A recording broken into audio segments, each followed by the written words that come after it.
Try మెథడ్లోని డిఎస్సికి సంబంధించి ఒక ప్రీవియస్ క్వశ్చన్ని మనం ఇప్పుడు చూస్తున్నాం. క్రింది వాణిలో విజ్ఞాన శాస్త్రంలోని విషయంతో పాటు శాస్త్రవేత్తల జీవిత చరిత్రలను కూడా బోధించడానికి అత్యంత అనుకూలమైన పద్ధతిని గుర్తించండి అని చెప్పి ఇవ్వడం జరిగింది. దీనికి సంబంధించి ఇక్కడ మీకు ఆప్షన్స్ అయితే కనిపిస్తున్నాయి. దీనికి సంబంధించిన సరైన సమాధానం చూసినట్టయితే ఆప్షన్ 3 అయినటువంటి చారిత్రక పద్ధతి అని చెప్పొచ్చు.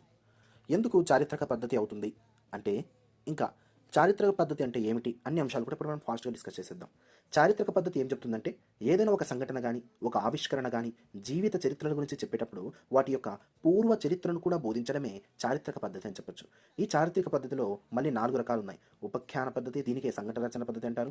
జీవిత చరిత్ర పద్ధతి, పరిణామ పద్ధతి, సాంఘిక పద్ధతి. ఉపఖ్యాన పద్ధతి ఏం చెబుతుంది అంటే, చరిత్రలో జరిగిన ఒక సంఘటనని బేస్ చేసుకొని బోధిస్తే దాన్ని ఉపఖ్యాన పద్ధతి. జీవిత చరిత్ర పద్ధతి ఏం చెప్తుందంటే, జీవిత చరిత్ర మొత్తము చెబితే అది జీవిత చరిత్ర పద్ధతి అవుతుంది. పరిణామ పద్ధతి అనేది ఎప్పుడవుతుందంటే, నాటి నుంచి నేటి వరకు జరిగిన అభివృద్ధిని క్రమంగా బోధించడం. ఉదాహరణకు మానవుడి యొక్క పరిమాణ క్రమం కావచ్చు, రవాణా సౌకర్యాల యొక్క అభివృద్ధి కావచ్చు, కాంతి సిద్ధాంతాలు కావచ్చు, ఇవన్నీ కూడా మనం పరిణామ పద్ధతిలో బోధిస్తాం. సాంఘిక పద్ధతి అంటే మానవుడి యొక్క జీవించే విధానం, అంటే మానవుడి యొక్క లైఫ్ స్టైల్ కానీ, నాగరికత అభివృద్ధి అంటే సివిలైజేషన్ డెవలప్మెంట్ కానీ, మానవుడి యొక్క ప్రాథమిక అవసరాలు అయినటువంటి గృహం, వస్తువులు మొదలైన వాటిలో వచ్చిన మార్పులన్నీ కూడా మనం సాంఘిక పద్ధతి ద్వారా తెలియజేస్తాం. ఇచ్చిన క్వశ్చన్ మనం ఒకసారి గమనించినట్టయితే, శాస్త్రవేత్తల చరిత్రలు కూడా బోధిస్తాం. ఇప్పుడు విజ్ఞాన శాస్త్రం నుండి ఒక కంటెంట్తో పాటు శాస్త్రవేత్తల యొక్క జీవిత చరిత్ర కూడా బోధిస్తే ఆ బోధించడానికి అత్యంత అనుకూలమైన పద్ధతి ఏంటి అంటే చారిత్రక పద్ధతి అని చెప్పవచ్చు. రెండవ ప్రశ్న మనం ఒకసారి గమనించినట్టయితే, క్రింది వాటిలో సంశ్లేషణ పద్ధతి యొక్క గుణాలను గుర్తించండి అని చెప్పి ఇవ్వడం జరిగింది. అసలు సంశ్లేషణ పద్ధతి అనేది మనకి ఏమి చెబుతుందో ఒకసారి చూసేద్దాం. చిన్న భాగాలను ఏకమొత్తంగా చేసి చెప్పడం అనేది సంశ్లేషణ పద్ధతి. వివిధ అంశాలను ఏకం చేసి వివరించడం అనేది సంశ్లేషణ పద్ధతి. దీనిని యంగ్ ఏం చెప్తారంటే, గడ్డివాముల సూదిని అన్వేషిస్తుంది అనేది సంశ్లేషణ పద్ధతి. ఇది ఒక ఆలోచన యొక్క ఫలితం అని చెప్పవచ్చు. అయితే ఇందులో ఉండే గుణాలు మనం ఒక్కసారి గమనిద్దాం.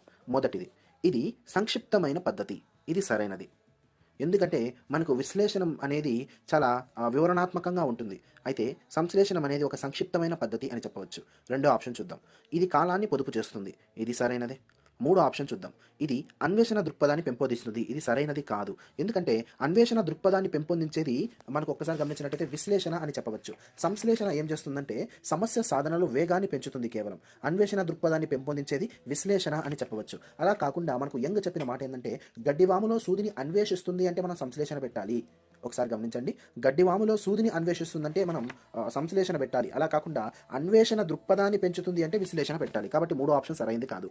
ఫోర్త్ ఆప్షన్ చూద్దాం. ఈ పద్ధతిని సాధారణంగా సమస్యలను వేగంగా చేయడానికి ఉపయోగిస్తుంది. వేగంగా చేయడానికి ఉపయోగపడుతుంది కాబట్టి ఇది కాలాన్ని పొదుపు చేస్తుంది. వేగంగా చేస్తాము కాబట్టి ఇది ఒక సంక్షిప్తమైన పద్ధతి అని చెప్పొచ్చు. సరైన సమాధానం మనం చూసినట్టయితే A, B మరియు D అని చెప్పవచ్చు.